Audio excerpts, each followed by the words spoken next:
히브리서 12장 1절부터 3절까지 말씀, 제가 한 절, 여러분이 한 절 교독한 뒤 이 마지막 절은 함께 읽도록 하겠습니다. 저부터 읽습니다. 이러므로 우리에게 구름같이 둘러싼 허다한 증인들이 있으니 모든 무거운 것과 얽매이기 쉬운 죄를 벗어버리고 인내로써 우리 앞에 당한 경주를 하며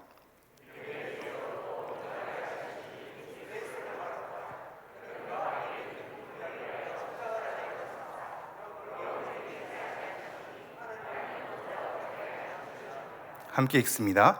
너희가 피곤하여 낙심하지 않기 위하여 죄인들이 이같이 자기에게 거역한 일을 참으신 일을 생각하라. 아멘. 제가 다시 한번 봉독해드리죠. 말씀 잘 헤아려 주시면 감사하겠습니다. 이러므로 우리에게 구름같이 둘러싼 허다한 증인들이 있으니 모든 무거운 것과 얽매이기 쉬운 죄를 벗어버리고 인내로써 우리 앞에 당한 경주를 하며 믿음의 주요 또 온전하게 하시는 이인 예수를 바라보자. 그는 그 앞에 있는 기쁨을 위하여 십자가를 참으사 부끄러움을 개의치 아니하시더니 하나님 보좌 우편에 앉으셨느니라. 너희가 피곤하여 낙심하지 않기 위하여 죄인들이 이같이 자기에게 거역한 일을 참으신 이를 생각하라. 아멘. 대부분 목사님들이 자기 이름을 소개하지 않습니까? 제 이름을 소개해야 되겠는데요. 이름을 소개하면 대부분은 기억 잘 못하시죠? 그렇죠? 그래서 기억에 좀 도움이 될까 하여 제가 말씀 한 구절을 준비해 왔습니다. 우리 창세기 36장 43절 말씀을 함께 읽겠습니다. 시작. 막디엘 족장, 이람 족장이라. 이들은 그 구역과 거처를 따른 에돔 족장들이며 에돔 족속의 조상은 에서더라. 네, 우리 오늘날 지금 이 시간 가운데 우리에게 이 구절에서 강조되는 말씀은 무엇일까요? 너무 센스가 많으셔서 네, 조상은입니다. 제 이름이기도 하죠. 찰스 다윈이 인간의 이 조상을 원숭이라고 하진 않았지만 우린 대부분 인간의 조상은 원숭이인가로 진화론 창조론을 많이 얘기하기도 하잖아요. 저는 그거를 하나님의 창조를 증명할 수 있습니다. 이 조상은 사람이기 때문입니다. 네, 이해하실 수 있는 분만. 믿음의 조상은 아브라함이다 할 때 저는 아브라함이 나오기도 전에 은혜 받습니다. 믿음의 조상은 입니다. 감사하죠. 제가 세대 계열로 따지면 이 위치가 좀 위에 있습니다. 탑 클래스죠. 누구누구의 조상은이니까 제가 탑 클래스에 있단 말입니다. 근데 제가 호산나 교회에 와서 겸손할 수밖에 없었습니다. 엎드려질 수밖에 없었습니다. 왜냐하면 저는 그래봤자 인간계거든요. 근데 인간계가 아닌 분이 있었습니다. 조상 신 목사님. 신이라니요. 저는 그 영역에 갈 이유가 없습니다. 네. 네, 오셔주셔서 감사합니다. 제가 조상 얘기를 괜히 한 것이 아닙니다. 오늘 이제 본문에 허다한 증인들이 등장합니다. 믿음의 선진들이 있기 때문입니다. 왜 오늘 본문을 이것을 강조할까? 그 정황과 맥락은 무엇일까? 히브리서에서 복음에 대해서 도대체 무엇을 강조하기에 허다한 증인들을 끄집어내고 있는가? 그리고 그들로 하여금 구름같이 빽빽하게 우리를 둘러싸고 있다고 하면서 함께 예수님을 바라보자고, 우리의 삶의 경주를 하자고 같이 외치면서 독려하고 있는 것일까? 이거를 조금 헤아려 봤으면 좋겠습니다. 우선 이 복음이라는 것은요, 간단하지가 않습니다. 간단하게 설명될 수 있는 것이 아닙니다. 그러나 이 옥함의 면도날처럼 간단한 명제로 설명할 수는 있어야 합니다. 굉장히 군더더기 없이 불필요한 논리를 다 제거한 채 정말로 핵심만 간추려서 간단하고 쉽게 알아들을 수 있도록 그 핵심을 살려서 설명할 수는 있어야 합니다. 때로는 복음을 원색적으로 드러낼 수도 있어야 합니다. 그 대상에 따라서, 그 복음을 전하는 상황과 여건에 따라서 굉장히 단호하게 강조를 하면서 원색적으로도 하나님의 말씀을, 복음을 드러낼 수 있어야 하겠죠. 그러나 복음은 생각보다 깊고 넓습니다. 왜냐하면 복음의 크기는 하나님의 크기에 비례하기 때문입니다. 하나님이 담겨져 있는 모든 이야기, 하나님이 누구시며 어떠한 일을 하셨는지, 삼위일체 하나님에 대한 모든 이야기가 우리와 마주하게 될 때 우리에게 기쁜 소식이 됩니다. 그만큼 삼위일체와 관련이 있는 것이며 하나님이 누구시며 어떠한 일을 하셨는지에 대한 그 설명들이 복음의 크기 안에 다 담겨져 있습니다. 우리는 단순히 복음하면 예수님의 죽으심과 부활하심만 설명할 때가 많죠. 존 파이퍼 목사님이 이런 책을 지었습니다. 하나님이 복음이다. 하나님이 복음이다. 이게 무슨 의미일까요? 우리는 되게 협소하게 복음이라고 하면 예수님의 죽으심과 부활하심만 설명하려고 하나 사실상 하나님이 살아계신다는 것 자체가 복음이거든요. 그렇지 않습니까? 하나님이 일하신다는 것 자체가 복음입니다. 하나님께서 활동하시며 끝까지 우리를 붙들어 주시고 그 가운데 예수 그리스도를 보내주신 것, 죽으심과 부활하심을 넘어서 성령님을 우리에게 허락하신 것, 그 성령님이 우리 가운데 거하사 우리의 모든 인생을 짊어지고 가시며 완성될 하나님의 나라를 향하여서 우리를 끄집어 가시는 그 모든 것이 우리로 하여금 기쁜 소식이 됩니다. 복음은 그만큼 큰 겁니다. 삼위일체가 다 담겨져 있습니다. 그러기에 사복음서에 보면 예수님의 고난과 죽으심과 부활하심만 얘기하지 않죠. 천사를 통하여서 예수님의 잉태를 얘기하시며 출산과 어린 시절을 다 얘기합니다. 세례 요한에 대한 걸음까지 소개하시며 예수님의 공생애를 다 소개합니다. 죽음과 부활하심만 얘기하는 것이 아니란 말이죠. 요한복음에 가면 더 크게 하나님과 성령님에 대해서 하나됨을 얘기하면서 같이 끄집어낸단 말입니다. 이것은 로마서에 와서도 그렇게 설명되는데요. 복음을 하나님의 의로부터 출발해서 하나님의 진노로 끄집어내거든요. 죄와 형벌을 다루면서 예수 그리스도의 죽으심과 부활하심을 얘기한 뒤에 우리가 그리스도와 연합되어 있다는 것까지도 설명합니다. 그리고 나서 그걸로 그치지 않죠. 생명의 성령의 법이 너를 해방하였다 이렇게 얘기한단 말입니다. 성령님까지 다 언급하고 있습니다. 하나님과 예수 그리스도와 성령님 삼위일체에 관해서 복음에 있어서 굉장히 균형적으로 그 사람들에게 하나씩 하나씩 끄집어내서 커다란 맥락을 가져와서 결국엔 하나님의 주권으로 터뜨려 버리죠. 그게 로마서의 맥락입니다. 갈라디아서는 율법과 율법의 행위 때문에 잘못된 가르침을 갖게 되고 잘못된 무리들이 생성되었을 때 오직 믿음으로 말미암아 의롭다 여김을 받는다라는 것을 굉장히 강하게 얘기합니다. 그래서 율법과 율법의 행위로 복음을 훼손하는 자에게 다른 복음을 전하면 저주를 받을지어다 이렇게 얘기합니다. 굉장히 강하고 단호하죠. 여러 정황과 배경에 따라서 복음에 대한 강조점이 다르단 말입니다. 오늘 히브리서도 마찬가지입니다. 히브리서의 배경은 우리의 정황을 좀 돌아보게 합니다. 왜냐하면 히브리서의 배경 속에는 수많은 사람들이 배교를 했기 때문입니다. 우리는 결론만 알고 있어서 배교했지, 돌아섰지, 교회를 떠났지만 알고 어떠한 심정으로 어떠한 고민 가운데 어떠한 과정을 밟아서 배교했는지는 관심을 갖지 않죠. 뉴스에서 일어나는 여러 이 범죄자들을 볼 때 범죄했다는 사건에 우리는 충격받고 그 과정은 생략이 되어 있죠.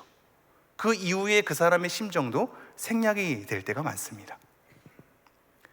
왜 배교를 했는지, 왜 그동안의 그리스도 교회 무리 가운데 이탈을 했는지, 다시 유대교로 돌아갔는지, 왜 그들이 방황했는지, 왜 그들의 믿음이 흔들렸는지, 왜 주저앉게 되었는지. 히브리서의 배경은 이 모든 사람들을 다 거론하고 있거든요. 믿음을 붙들고 있다가 어느 순간 흔들린 겁니다. 어느 순간 그 무리에서 이탈한 겁니다. 어느 순간 자기가 하나님 앞에 제대로 설 수 없어서 주저앉아 버린 겁니다. 모임에 나오기도 싫어한 겁니다. 그런 모든 상황 가운데 예수님은 과연 나에게 어떠한 존재인가, 예수의 가치를 잃어버렸습니다. 그 존재와 일하심에 대해서 전혀 상관없는 걸음으로 가게 되었습니다. 우리를 위해서 일하신 예수 그리스도의 위대한 위치와 역할이 그분이 어떠한 분인지에 대해서 전혀 상관없는 걸음이 되어버렸습니다. 그래서 히브리서는 그 예수님을 강조하고 있습니다. 천사와 견줄 수 없는, 감히 모세가 예수님과 같이 나란히 놓일 수 없는 모든 구약의 율법과 언약을 온전히 성취하신 예수 그리스도를 바라봐라, 예수 그리스도를 생각하라 이렇게 얘기하고 있거든요. 그래서 히브리서의 이 전체 맥락은 이 3장 1절과 12장 3절 이 두 꼭지점이 있습니다. 이게 뭐냐면 이 하나님을, 예수님을 깊이 생각하라 이거든요. 하늘의 부르심을 받은 거룩한 형제들아, 예수를 깊이 생각하라. 이게 3장 1절입니다. 그 12장 3절에서도 그를 생각하라. 자기를 거역하신 이를 참으신 예수를 생각하라. 이렇게 되어 있습니다. 이 두 꼭지점 가운데 계속 예수를 바라보라고 우리에게 촉구하고 있습니다. 그리고 이 내용을 요약적으로 설명하는 두 기둥이 4장 16절과 8장 1절입니다.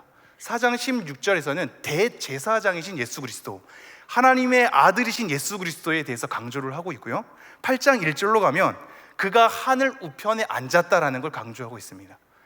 구약의 맥락 가운데 흔들리는 그들에게 유대교의 흐름 가운데 그리스도교로 탈바꿈해서 진정한 예수를 발견해서 그 걸음을 걸었습니다만, 예수님에 대한 존재의 가치를, 예수님이 이루신 일을, 예수님에 대한 존재의 위대함을 잃어버린 그들에게 구약의 맥락에서부터 쫓아와서 견줄 수 없는 예수 그리스도가 우리 앞에 놓여 있다.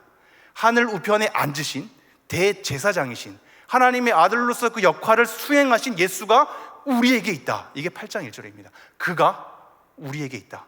그러므로 담대히 걸어가라고 얘기합니다. 그가 우리에게 있으니 이 모든 것을 성취하신 예수 그리스도께서 부활한 것만 아니라 하늘에 오르사 하나님 우편에 앉아서 끝까지 우리를 중보하고 붙들고 있으니 너의 길을 가라. 믿음의 길을 가라. 예수를 생각하며 예수를 바라보라. 이렇게 얘기를 하고 있습니다. 히브리인들에게는 이것이 굉장히 중요한 맥락이겠죠. 유대교에서 그리스도교로 이동한 유대인 그리스도인들은 이 맥락이 굉장히 중요했을 겁니다. 그러나 여러분, 우리에겐 어떠합니까? 여러분에겐 어떠합니까? 지금 대제사장, 하나님의 아들 예수 그리스도, 이것이 여러분에게 마음이 와닿습니까? 네, 와닿군요. 이게 굉장히 와닿지 않는 것처럼 느껴질 수 있을 겁니다. 그런데 잘 돌이켜 보십시오. 와닿지 않는 것은 우리가 하나님에 대해서 우리의 삶의 현실과 우리의 삶의 자리에서 하나님에 대해서 우리가 필요할 때에만 하나님을 부르짖는, 내 삶 가운데 하나님의 음성이 들리는가? 내 마음속에 감동을 주는가? 내 현실 가운데 하나님께서는 도와주시는가에 대해서 우리가 그 현실에만 매몰되면 하나님에 대한 성경의 증언들을 쫓아가기가 어렵습니다.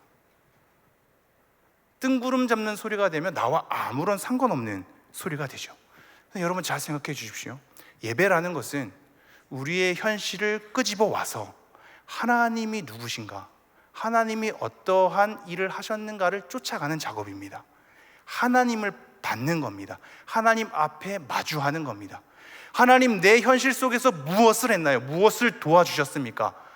나의 마음을 어떠한 것을 만지셨나요? 어떠한 음성을 들려주셨습니까?로 내 현실 가운데 하소연만 하는 것이 아니라, 그것도 물론 중요한데 우리의 모든 현실을 안고 와서 하나님은 과연 누구란 말인가? 성경에 증언한 하나님이란 어떠한 분이란 말인가? 어떠한 일을 하셨는가 말인가? 이것을 쫓아가는 작업이 예배입니다. 그러므로 우리는 근원적인 질문을 가지고 해야 합니다. 지금 이 순간 그냥 나에게 감동이 되고 내 현실에 적용이 될 만한 것들을 한번 건져보자 라는 태도라면 전혀 상관없는 소리가 될 수 있겠죠. 그러나 인간이란 과연 누구란 말인가? 우리의 삶은, 이 세대는 어떻게 걸어가야 한단 말인가? 내 삶의 부르심은 무엇이란 말인가? 하나님이란 존재는 지금 이곳 가운데 어떻게 일하시고 있단 말인가? 우리는 하나님을 어떻게 생각해야 한단 말인가에 대한 근원적인 질문을 가지고 올 때 이 이야기는 남의 이야기가 아니라 우리 이야기가 될 수밖에 없죠. 십자가의 도가 멸망하는 그들에게는 미련한 것이고 어리석은 거거든요. 그러나 구원받는, 부르심을 받은 우리에게는 구원을 주시는 하나님의 능력과 지혜가 됩니다. 우리의 부르심을 생각할 때, 하나님을 생각할 때 이것은 뜬구름 잡는 소리가 아니란 말이죠. 하나님이 과연 누구시며 그분이 나를 어떻게 생각하시는가를 끌고 가셔야 합니다. 오늘 한번 본문으로 돌아와 보죠. 오늘 본문에 보면 허다한 증인들이 우리를 둘러싸고 있습니다. 이것 자체만으로도 사실 감격입니다. 허다한 증인들이 우리를 둘러싸고 있답니다. 이게 마라톤을 할 때 양 길가에 쭉 수많은 행렬이 서 있어서 우리를 응원하듯이, 원형 경기장에서 수많은 사람들이 그렇게 원형으로 다 둘러싸인 채 경기를 하는 그들을 응원하듯이 우리를 빽빽하게 둘러싸고 있습니다. 이들의 무리들 가운데 우리가 있는 겁니다. 그런데 이 무리가 왜 등장하는가가 중요하겠죠. 지금 우리를 둘러싸고 있으면서 응원하고 있습니다. 힘내라고, 예수를 바라보자고, 예수를 바라보라 라는 명령으로 써있지 않고 예수를 바라보자 라고 함께 끌고 가고 있습니다. 예수를 같이 바라보자입니다. 그를 깊게 생각하자입니다. 같이 경주를 하자입니다. 우리를 굉장히 응원하는 메시지거든요. 우리를 이렇게 세우고 있고, 지친 우리에게, 넘어지는 우리에게, 주저앉은 우리에게 더 이상 주저앉지 말고 함께 가자, 같이 붙들고 가자, 내가 너를 응원하고 있다, 둘러싸고 있다. 마치 엘리야가 혼자 차라리 제가 죽었으면 좋겠습니다라고 고백할 때 하나님께서 바알에게 절하지 아니하는 7,000명이 있다고 얘기하는 것보다도 더 든든한 구약의 모든 인물들이 우리 가운데 둘러싸고 있다, 이렇게 얘기를 하고 있습니다. 그런데 이 허다한 증인들에 관해서 우리가 한 가지를 좀 생각해 보죠. 11장 1절에 보면 여러분이 잘 아는 말씀이 등장합니다. 믿음은 바라는 것들의 실상이요 보이지 않는 것들의 증거니, 이렇게 얘기합니다. 믿음은 바라는 것들의 실상이요 보이지 않는 것들의 증거랍니다. 이게 굉장히 헤아리기가 쉽지 않은 말인데 당연히 여러 가지 깊이 있게 헤아려 봐야 될 구절이긴 합니다. 근데 조금 우리는 약간 쉽게 다가가 보죠. 지금 뭐라고 얘기하냐면 이 바랄 수 없는 가운데 바라게 하는 걸음이 믿음이다, 보이지 않는 가운데 보게 하는 걸음이 믿음이다, 이렇게 얘기하고 있는 겁니다. 다시 말하면 이렇습니다. 지금 히브리서 11장에 등장하는 이 믿음에 대한 내용을 한 가지를 정의하는데, 이것은 믿음에 대해서 전체를 다 아우르는 설명이 아니거든요. 히브리서의 흐름 가운데 특별한 강조점을 띠고 있는 겁니다. 믿음 전체를 정의하지 않고 지금 히브리서의 맥락 가운데 이것이 강조되어야 하기 때문에 강조하는 거거든요. 뭐라고 강조하는 거냐면 그들의 삶은 바랄 수 없는 현실이었다는 걸 얘기합니다. 그들의 삶은 보이지 않는 상황이었다는 걸 얘기합니다. 보이지 않는 상황 가운데서 보이지 않지만 다시 한번 보는 걸음으로, 바랄 수 없는 상황이지만 바라는 걸음으로 나아가는 것이 믿음이다라는 것을 우리에게 얘기를 하고 있습니다. 우리와 마찬가지죠. 우리도 여전히 바랄 수 없는, 보이지 않는 현실 가운데 있지 않습니까? 막막하거든요. 어떻게 선택해야 될지 모르고 어떻게 걸어가야 될지 모르며 무엇이 옳은 길인지 우리가 모르는 것 투성이거든요. 우리가 다를 바가 없죠. 보이지 않습니다. 막막하죠. 어디에서 소망과 희망을 가져야 할지도 우리는 잘 모르겠습니다.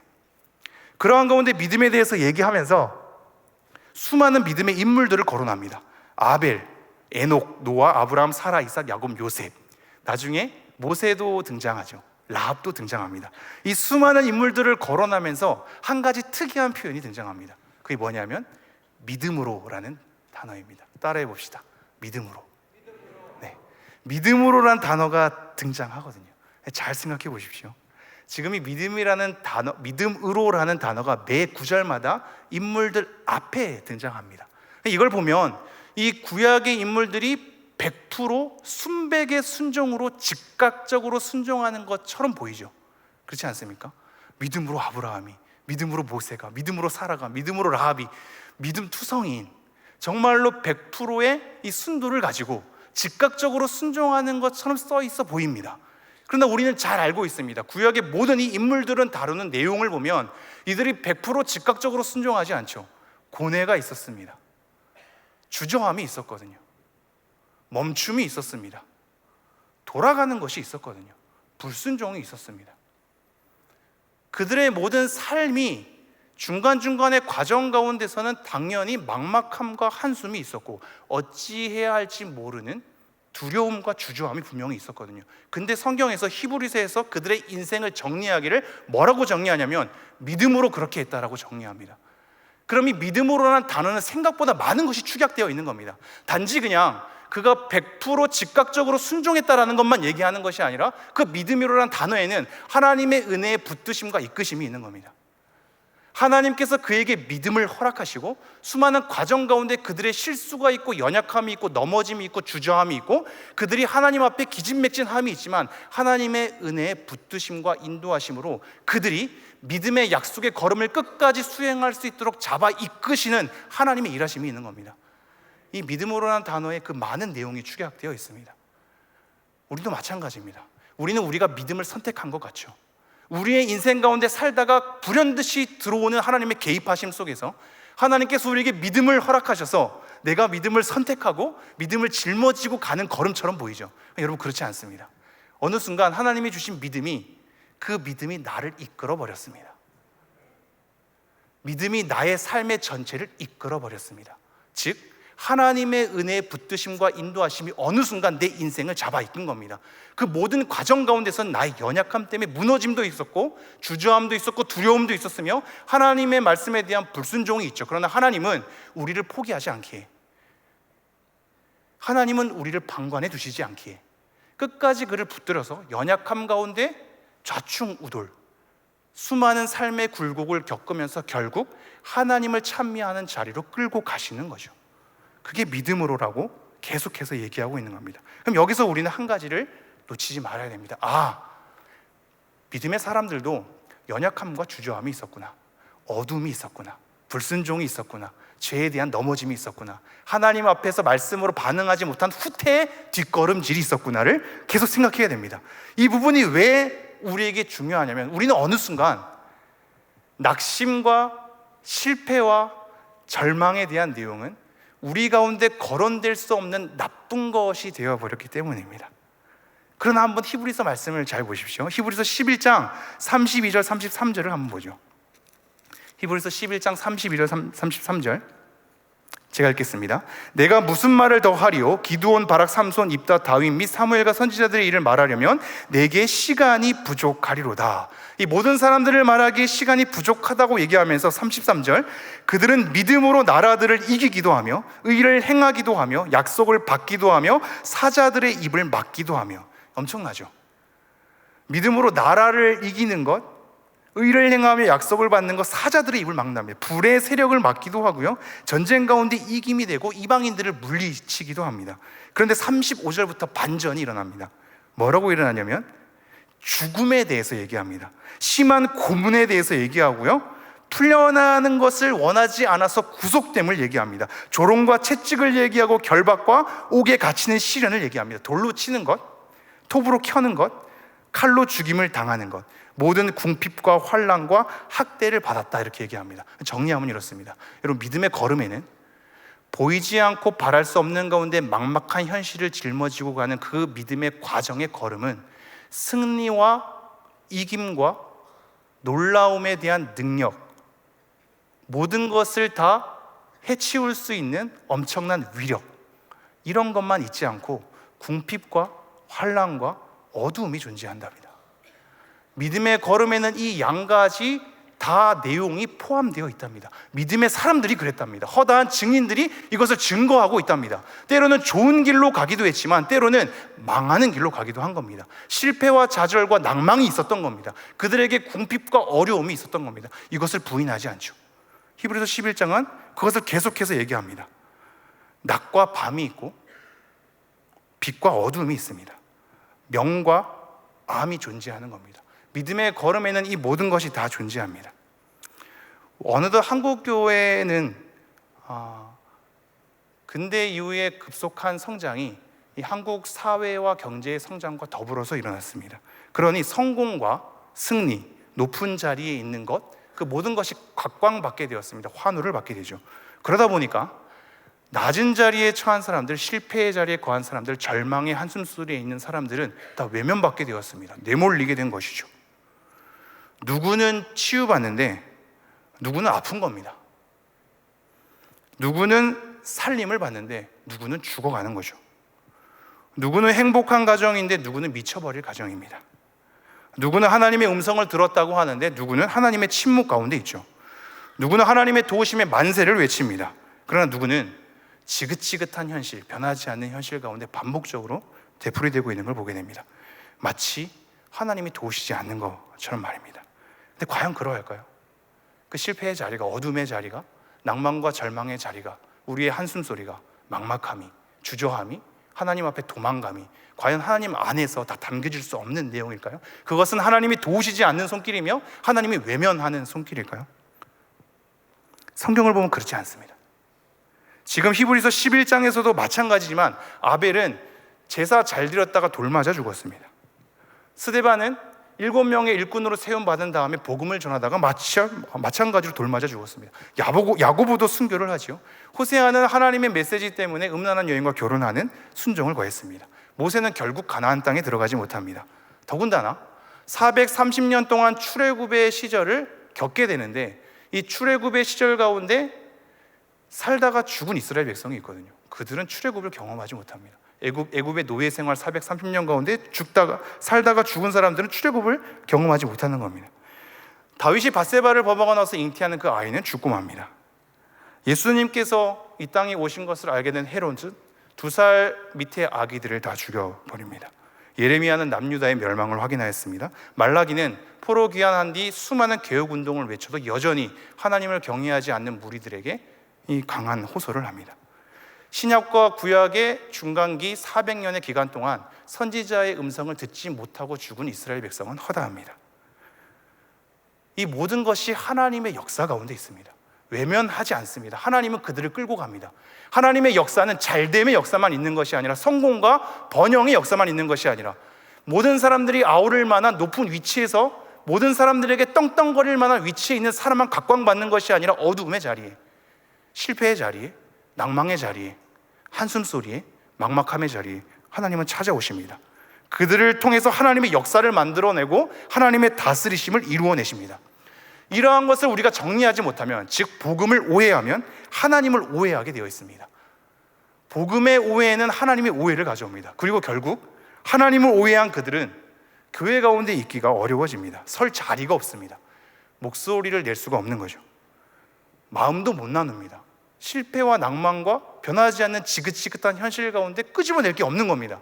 아무도 그것에 대해서 주목하지 않으니 말입니다. 결국 우리의 관계는 간극이 일어나고 그 사람들은 주변부로 밀려나게 되며 어느 순간 교회 가운데 없어지게 됩니다. 본인 스스로도 하나님 앞에 이 신앙을 감당할 만한 힘을 제공받을 수가 없습니다. 이 어려움들을 설명해내서 버틸 믿음의 내용이 없기 때문입니다. 그러나 여러분, 이사야서 45장 6절 7절 말씀 보십시오. 함께 읽겠습니다. 시작. 해 뜨는 곳에서든지 지는 곳에서든지 나밖에 다른 이가 없는 줄을 알게 하리라. 나는 여호와라, 다른 이가 없느니라. 나는 빛도 짓고 어둠도 창조하며 나는 평안도 짓고 환난도 창조하나니 나는 여호와라, 이 모든 일들을 행하는 자니라 하였노라. 하나님께서는 해가 뜨는 곳에서만이 아니라 해가 지는 곳까지도 하나님께서는 계신답니다. 하나님은 빛과 어둠을 다 창조한답니다. 하나님은 환난도 창조하는 분이라고 우리에게 얘기하고 있습니다. 마치 바울은 이것을 아는 것처럼 내가 풍부에 처할 줄도 알고 비천에 처할 줄도 알아. 그 모든 궁핍과 풍부함에 처할 수 있는 일체의 비결을 배웠다. 내게 능력 주시는 자 안에서 내가 모든 것을 할 수 있느니라, 이렇게 외칩니다. 왜냐하면 내가 외모로 하나 다른 것으로 하나 그 어떠한 것으로 하든지 전파되는 것은 그리스도니 내가 살든지 죽든지 오로지 그리스도의 몸이 존귀하게 되는 것을 보았노라고 외치기 때문입니다. 그 어떠한 현장의 자리든 하나님께서는 끌고 가실 수 있으신 분이며 하나님께서는 그 어둠의 자리 가운데서도 머무사 하나님의 역사를 만들어낼 수 있는 분임을 바울은 보았기 때문입니다. 이것이 하나님의 크기입니다. 어둠의 자리에도 함께 있을 수 있는 하나님의 크기, 절망의 자리 가운데서도 함께 있을 수 있는 하나님의 크기. 하나님의 거룩은 죄와 어두움을 비껴가는 것이 아니라 뚫고 지나갑니다. 우리의 자리에 찾아오시죠. 그 어떤 자리나 어떤 사건에도 함께 하십니다. 그래서 시편 139편은 우리에게 굉장히 중요한 말씀을 일러주는데요, 139편은 하나님께서 모든 것을 아신다고 얘기합니다. 우리의 앉고 일어남을 아시며 내 혀의 말을 알지 못하시는 것이 없나이다, 이렇게 얘기하거든요. 그러면서 뭐라고 얘기하냐면 공간으로 이동합니다. 주의 영을 떠나 내가 어디로 가오리까? 내가 하늘에 거할지라도 거기서 하나님이 계시며 스올에 내려갈지라도 거기서 하나님이 계십니다. 내가 새벽 날개를 치며 바다 끝에 거할지라도 거기서 하나님의 오른손이 나를 강하게 붙들고 있습니다, 이렇게 얘기합니다. 그 어느 자리에 있건 스올이라는 죽음의 자리라 할지라도 우리가 하나님 앞에 도망갈 곳은 없으며 하나님께서 우리를 외면하시는 곳이 없습니다. 우리의 모든 삶의 자리를 하나님이 다 짊어지고 가십니다. 우리와 함께 하십니다. 이것이 임마누엘 아닙니까? 어느 순간 빛남만 주목하는, 어느 순간 높은 위치에 있는 사람만 박수받는 그 모든 자리에서 이름을 내세울 것이 없고 자랑할 삶이 없으며 사람들에게 소개할 내용이 없는 우리의 자리가 점점 박탈당한 채 외면당하게 될 때 교회의 하나됨은 잃어버리고 맙니다. 하나님은 그러나 그러신 분이 아닙니다. 모든 자리에 계시거든요. 여러분의 삶의 모든 자리에 지긋지긋한 현실 가운데, 변하지 않는 삶 가운데, 어둠과 절망의 한숨소리 가운데서도 하나님은 그곳에 우리와 함께 계시며 하나님의 일을 만들어낼 수 있는 분입니다. 이것이 하나님의 크기입니다. 빛만이 아니라 어둠까지도 지배하시는 하나님, 기쁨만이 아니라 고통의 자리에도 함께 있을 수 있는 하나님, 이 하나님의 크기를 우리는 보아야 합니다. 제가 초등학교 4학년 때부터 목회자가 되겠다는 고백을 했었습니다. 반전은 저희 집안이 불교 집안이었다는 것이죠. 물론 그때는 다 하나님을 믿는 과정인데요, 무언가 이끌림이 있었던 것 같습니다. 그런 이끌림 가운데 계속적으로 고백하는 것이 목회자가 되겠다라는 그런 고백이었는데요, 어느 순간 제가 교회 헌금을 가지고 누구에게 질문했습니다. 이 교회 헌금이 다 목사님 건가요? 제가 목회자 되겠다는 건 그 헌금 때문인가로 오해를 받는 순간이었습니다. 하지만 저희 마음은 그렇지 않았습니다. 어느 순간 제가 계속적으로 하나님 앞에 이것을 고백하는 순간이 있었고, 그때의 이 고향교회 담임 목사님은 저를 되게 이뻐하셨습니다. 아니, 저희 가족을 다 이뻐하셨습니다. 그래서 저는 첫 설교를 고2 때 했습니다. 고2 때 담임 목사님이 영어로 하시고 제가 통역을, 담임 목사님이 번역된 원고를 저에게 주셨습니다. 그냥 그대로 이제 읽기만 했었죠. 수많은 예배 끝나고 수많은 사람들이 저에게 다가왔습니다. 어떻게 저 알아들을 수 없는 영어를 하셨는데 정말 못 알아들었거든요. 어떤 영어를 하시는지 아무도 알아들을 수 없는 영어를 하셨는데 그 영어를 하셨는데 너 알아들을 수 있니? 저는 비밀을 알죠. 이 원고가 있으니까. 뭐라고 얘기하시는지는 아무것도 모르나 읽어 내려가기만 했습니다. 그렇게 이쁨을 받으면서 자란 저의 이 배경 가운데, 이 청년의 시기 속에서 하나님께서는 굉장히 제 삶의 목적과 이유를 찾을 수 있는 행복을 주셨습니다. 공부하는 것이 그렇게 즐겁지 않을 수 없었습니다. 같이 하나님 말씀을 가지고 토론하고 질문 나누며 밤새도록 얘기 나누는 것이 저의 기쁨이었습니다. 수많은 사람과 봉사의 자리에 전도 여행도 할 것 없이 지하철 전도 모든 것 다 정말 기쁨으로 청년의 시기를 다 보낸 시기가 있었습니다. 그 청년의 시기에 대해서 나눌 수 있는 에피소드가 굉장히 많으나 오늘 맥락 가운데 제가 한 가지를 전해드리려고 합니다. 저는 이러한 모든 청년의 시절을 지난 뒤에 대학원 1학년 1학기 때 매일 울음의 시기를 보냈습니다. 매일마다 수업이 있고 중간에 채플이 있었거든요. 채플을 끝나고 나면 개인 기도 시간이 있는데 개인 기도 시간에 저는 늘 울었습니다. 눈만 감으면 울었습니다. 어떤 사람들이 제가 밥 안 먹고 계속 기도하고 있으니까 돈이 없어서 밥을 못 먹는 줄 알고 이 책에 식권을 끼워주는 은혜의 역사도 있었습니다. 오늘 다른 사람이 기도하면 은혜 받아서 그런가 보다 했는데 제 행색이 좀 없어 보였나 봅니다. 그런 은혜 가운데에서 제가 울었던 이유가 있습니다. 그것은 하나님의 주권 때문입니다. 하나님의 주권과 그 크기 앞에 저 눈을 감으면 눈물이 나올 수밖에 없더군요. 그 이유가 대학원 들어오기 전까지 저는 되게 치열하게 사는 삶이 있었습니다. 교회에서 설교하는 내용이 사회와 전혀 무관하게 들릴 때가 많고, 사랑한다고 하는 언어가 내 이름도 모른 채 고백되어지는 것이 용납되지 않았습니다. 그 모든 이 교회 안에서의 회의감과 관계가 휘발성으로 사라지는 것을 보면서 관계에 대한 허무함, 말씀에 대한 허무함, 교회와 사회에 대한 간극, 메꿔지지 않은 분리된 이 회의감 가운데 굉장히 힘들어하면서 이것이 어떻게 삶으로 구현해야 될까에 대해서 굉장히 심혈을 기울였던 적이 있습니다. 그런 와중에 하나님께서 좋은 사람들을 만나게 하셨습니다. 그들과 함께 하나님의 나라를 구체적인 우리의 삶 가운데 어떻게 구현해내는지를 같이 모의하고 함께 살아내는 공동체들이 있었습니다. 그들을 통해 많은 걸 배웠습니다. 정말로 의식주, 이 말씀이 여기서 끝나는 것이 아니라 우리가 입고 먹고 마시고 생활하는 모든 생활 반경이, 우리의 모든 사회, 경제, 문화와 교육이 하나님 나라와 어떻게 연관되는지에 따라서 구체적으로 살아내는 사람들을 만나게 되었습니다. 그런데 문제는 저에게 있었습니다. 그들에게 많은 것을 배웠고 많은 삶을 구현해내려고 노력했지만 어느 순간 불현듯 내 삶의 현실에 구현해내는 것을 집중하다 보니 하나님이 흐려지기 시작했습니다. 예전에는 하나님께 와서 기도하고 엎드렸거든요. 하나님 찾았거든요. 내 삶의 현실을 하나님 나라에 대한 모습으로 어떻게 구현해낼까를 심혈을 기울여다 보니 어느 순간 하나님을 의지하는 것이 점점 흐려지고 하나님께 예배하는 것이 점점 흐려지며 하나님을 찾는 것이 점점 흐려지게 되었습니다. 그러한 가운데 신대원을 들어와서 하나님의 주권 앞에 마주하게 되는데, 저는 그 하나님의 크기가 상같이 머물러서 나를 기다리시고 나를 받아내시는 하나님의 크기 앞에 눈물을 하염없이 흘렸습니다. 그리고 그 눈물은 감정적으로 한 학기 내내 동안 하나님 앞에 눈물로 나아갔지만 나중엔 신학적으로 목회적으로 정리되기 시작했습니다. 뭐가 정리됐냐면 계속 늘 의문을 품은 나의 의문 중 하나는 하나님의 주권과 우리의 의지에 대한 균형적인 부분이었거든요. 백에 대한 것이 있으면 도대체 이것에 대한 배분을 어떻게 해야 될까?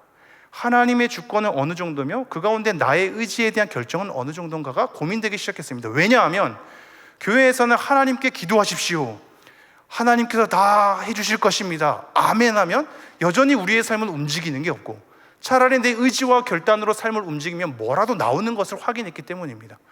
그러니 도대체 하나님의 주권이란 무엇인가, 나의 결단과 의지란 무엇인가에 대한 이 비율이 어떻게 자리매김해야 될지를 전혀 헷갈리는 과정을 겪게 되었습니다. 그러다가 하나씩 정리했습니다.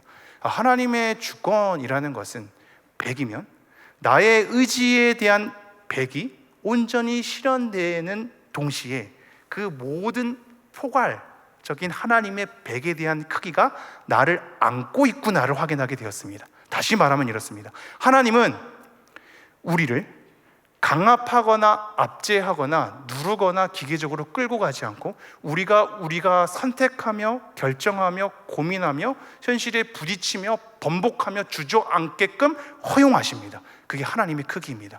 하나님의 주권이라는 것은, 다스림이라는 것은 우리의 의지를 말살하지 않고 우리의 자아를 부수지 않고 온전히 하나님 앞에 우리가 스스로 하나님 앞에 올바른 자가 될 수 있도록 선택하게 하시며 고민하게 하시며 그 가운데 과오를 걷게 하시며 그 가운데 수많은 죄와 악에 대한 영향을 받게 하시면서 그 길을 겪게 하시는 하나님의 크기를 저는 확인한 것입니다. 하나님이 이 땅에 사람들을 창조했을 때 죄를 지을 수 있는 가능성으로 창조하셨습니다. 너무나 대단한 것 아닙니까? 하나님께서 인간을 창조하시는데 죄를 지을 수 있는 가능성으로 창조하셨답니다. 죄를 지을 수도 있지만 그들을 기계적으로 대하지 않고 그들의 자유를 박탈하지 않으며 그들을 강압하지 않고 그들을 억누르지 않으며 하나님께서 그들이 스스로 하나님을 선택할 수 있도록 악에 대한 가능성이 있음에도 불구하고 하나님께서 그렇게 우리를 창조한 겁니다. 그리고 여전히 구원의 은혜를 받은 우리가 여전히 하나님 앞에 선택하며 고민하며 죄와 부딪히게 하며 넘어지게 하며 쓰러지게 하며 그 수많은 반복된 과정을 겪게 하십니다. 그러면서 우리를 만들어 가십니다.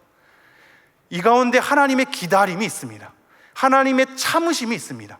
하나님께서 우리가 우리 되게 하기 위해서 온전히 우리를 목적하기 때문에 우리를 써먹으시려고 하는 것이 아니라 우리 자체를 목적하고 있기 때문에 내가 스스로 하나님을 선택할 수 있게끔, 하나님의 고귀함을 발견할 수 있게끔, 하나님의 사람으로 우리가 그 길을 당당하게 걸어갈 수 있게끔 기다리시며 옆에서 보조하시며 때로는 앞장서시며 때로는 우리를 앞세우시며 때로는 옆에 동행하시며 때로는 모습을 감추기도 하시며 때로는 침묵하시며 때로는 하나님의 소리를 바라기도 하시면서 하나님께서 우리를 만들어 가신다는 것을 확인하게 되었습니다.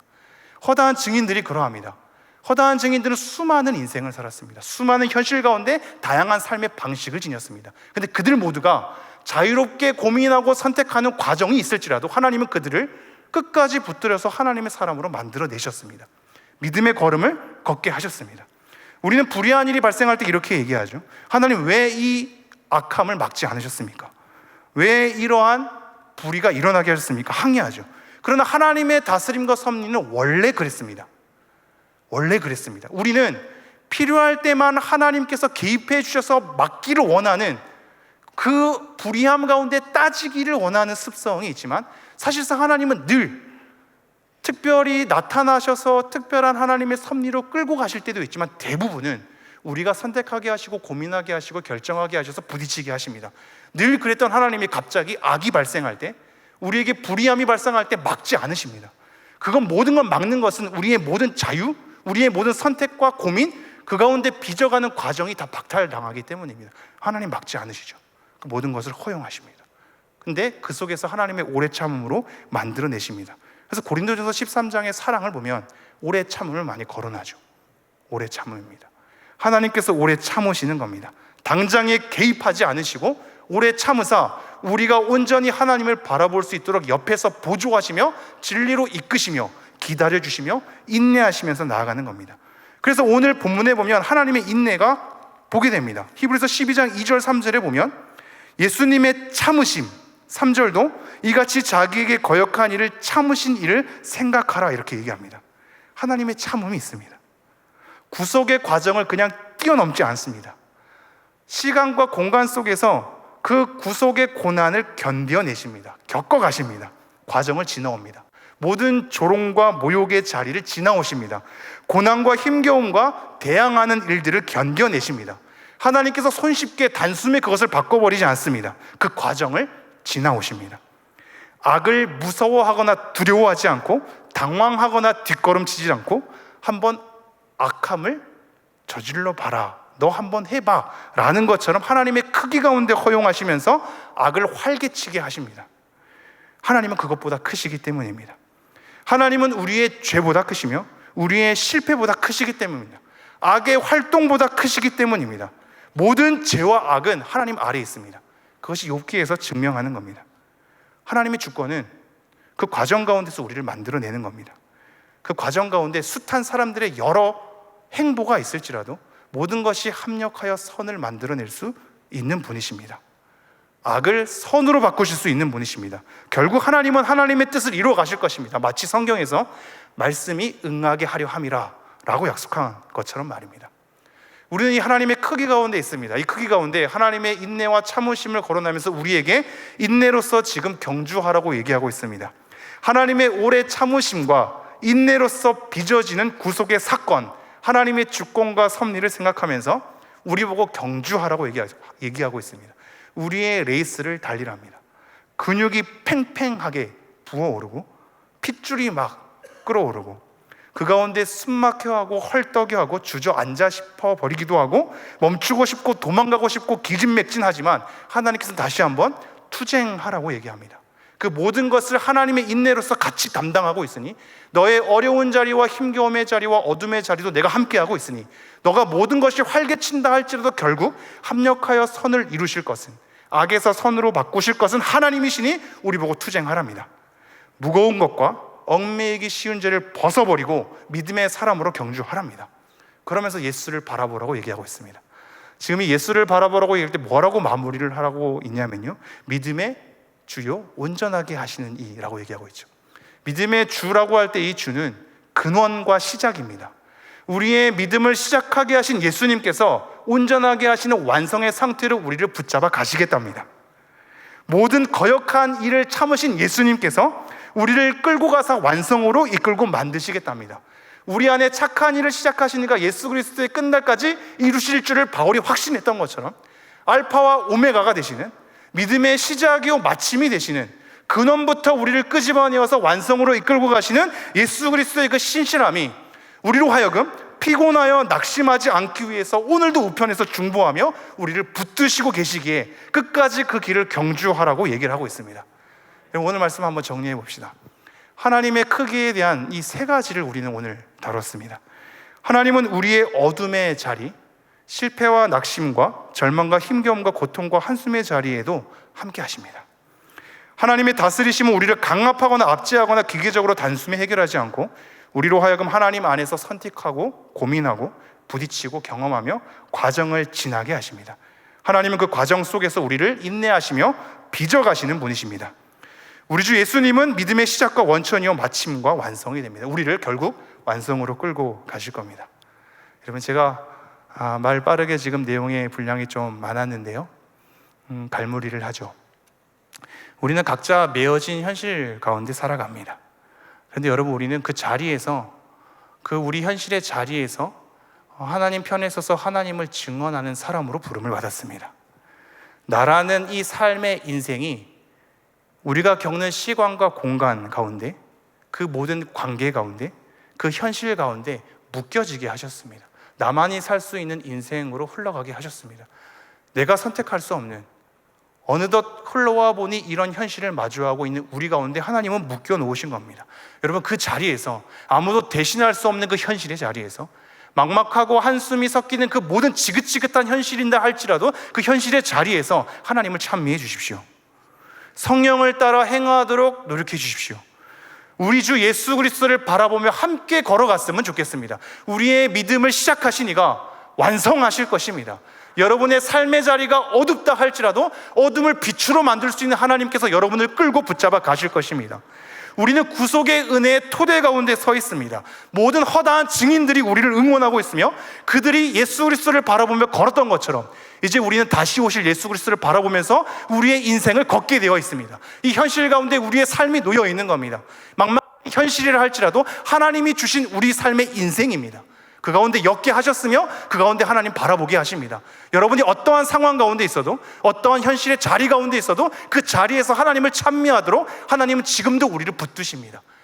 하나님의 이 오래 참으심을 생각하며, 우리 주 예수 그리스도의 붙드심을 생각하며, 하나님의 은혜와 자비를 생각하며 여러분의 어려운 현실을 걸어내 주십시오.